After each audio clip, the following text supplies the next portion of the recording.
All right, to get things going, first we've got Tom Horton, who is a writer and journalist for the Bay Journal, a longtime Chesapeake Bay journalist as well. He's also a professor at Salisbury University.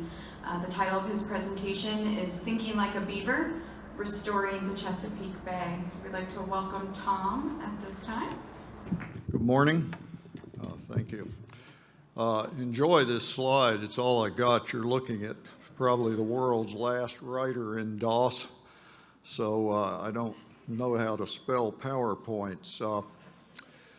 About 12, 15 years ago, I built a house on a tidal creek of the Chesapeake, which was to be a state-of-the-art green building, and I wanted to think broadly, so I extended that to the grounds around the house, native plantings only. But in retrospect, I was still a little ignorant, still not thinking holistically, because as soon as a pair of beavers tried to set up shop on the creek next to my yard, chewed down some of my native plantings, I called a trapper and put them out of business, and I would not do that now. I am trying to atone a little bit this semester with my Chesapeake Bay class. I've skewed it toward looking at the watershed, and their final exam is to be entitled Thinking Like a Watershed, with emphasis on Chesapeake Bay. And we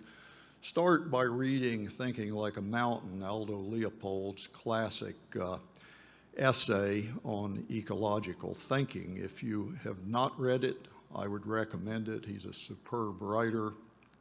This is a 70-year-old essay that still rings true. And, you know, back in the day, Leopold and a lot of other conservationists, hunters, felt that the fewer wolves, the more deer, and that would be a good thing. But they had not yet learned to think like a mountain, Leopold wrote.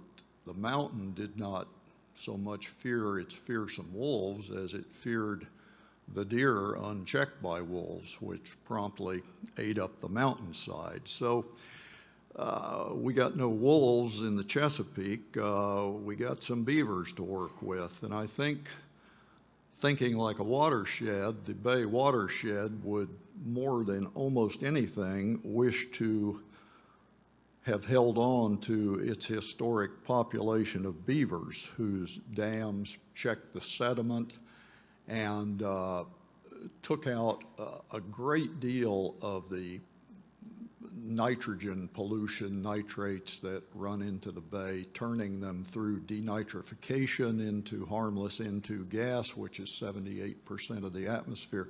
You'll find around the Chesapeake, we can get just enthralled talking about denitrification. It is one of our biggest pollution problems, not just here, but coastal waters around the world, and I'll talk about that in a minute. So welcome to Chesapeake Bay and the watershed, one of the greatest estuaries in this nation, a place where the ocean down around Norfolk and Virginia Beach mixes with fresh water coming in from 40-odd significant rivers. It's a big chunk of land. Up at the top there is Cooperstown, New York, the Baseball Hall of Fame. Just north, you go into the Mohawk River, Hudson drainage. It's 64,000 square miles. It's about a sixth of the East Coast, between Vermont and North Carolina, essentially. It is home to 18 million people. It's home to some of the world's greatest concentrations of pigs and cattle and chickens, all draining down into a place that looks like it's got a lot of water in it. It's about 1 million feet long if you go from Havre de Grace at the top down to Norfolk. Down there where it gets fattest around the Potomac River, about 100,000 feet wide. The average depth is more like 21, 22 feet, so it's kind of an illusion. And the point really is that it doesn't have as much dilutive capacity as you might think for all of the stuff that runs off 60-some thousand square miles.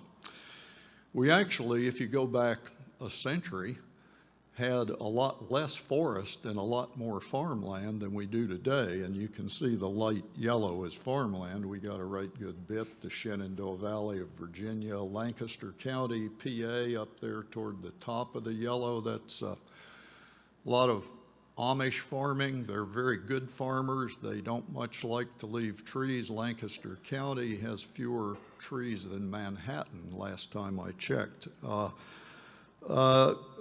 But the agriculture we do have today is much more intensive, both animals and fertilizers, much more paving, of course, and it all drains down into this rather shallow body of water. Essentially, the modern watershed, if you're thinking like a watershed, has probably forgotten how it once shed water, very slowly, very grudgingly, very cleanly, very leanly. The bottom line is land use matters here more than most places. You've got some ocean flushing, to be sure, but pretty weak. The tidal amplitudes in the bay are about 1.5 feet, and the circulation of the bay, without getting into the weeds, is extremely retentive of nutrients. It's why the bay was such a productive body of water, but it's also a place that, because it's so retentive, all the systems in the bay kind of evolved to do pretty well with scarce nutrients coming off the watershed. You take a system like that and flush lots of N and P in there, and it doesn't do so well. It's pretty vulnerable. We began to really see eutrophication over fertilization of the bay in the 1970s. Also dead zones of anoxic, hypoxic water from too many nutrients, loss of seagrasses from algae fueled by nutrients shading out the light to the bottom.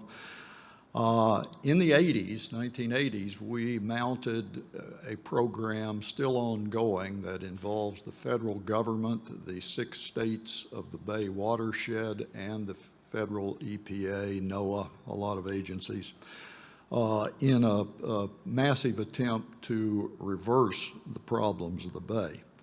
We have made modest progress, stabilized nutrient inputs, in some cases reduced a bit. Seagrasses are showing some impressive but scattered comebacks. The dead zones are shrinking a bit in extent and duration. But here's the deal. What's gotten us this far has been mainly 2 things that won't take us much further. Sewage, we have gone to advanced waste treatment damn near to the limits of technology. 5 more minutes, I'll talk faster. Advanced waste treatment all around the bay. We're not going to get a lot more juice out of that. The Clean Air Act has been the other real factor of progress. About 1/3 of the nitrogen that pollutes the bay comes from dirty air. So we'll get a little more out of that, but the Clean Air Act is aimed more at human health than aquatic health. So highly unlikely that those 2 can carry us a lot further. So what can? Well, basically rejiggering what I would call systems of natural resilience that, if we let them alone, bring them back, can help the bay help itself. In the water, that would be oysters and mussels, filter feeders that filter and clarify the water. We've reduced oysters to about 1% of historical. We're beginning to try and bring them back. That is the work of generations. But the biggie, I think, is in the landscape, restoring everywhere we can the greenness and the wetness, the denitrification, the sediment control. And I think that involves beavers. The Mid-Atlantic has been kind of a black hole of beaver knowledge. This really, my trapping the beaver out proves that, I think. I'm supposed to be knowledgeable about these things, and I wasn't. I think the beaver can not only help us a lot on the land, I think it can probably do better than we know how, and probably cheaper, which is what may ultimately drive things. There are probably limits, which how would we know what they are yet, to how many beavers can coexist with 18 million people. The farm crowd is not going to be immediately welcoming either.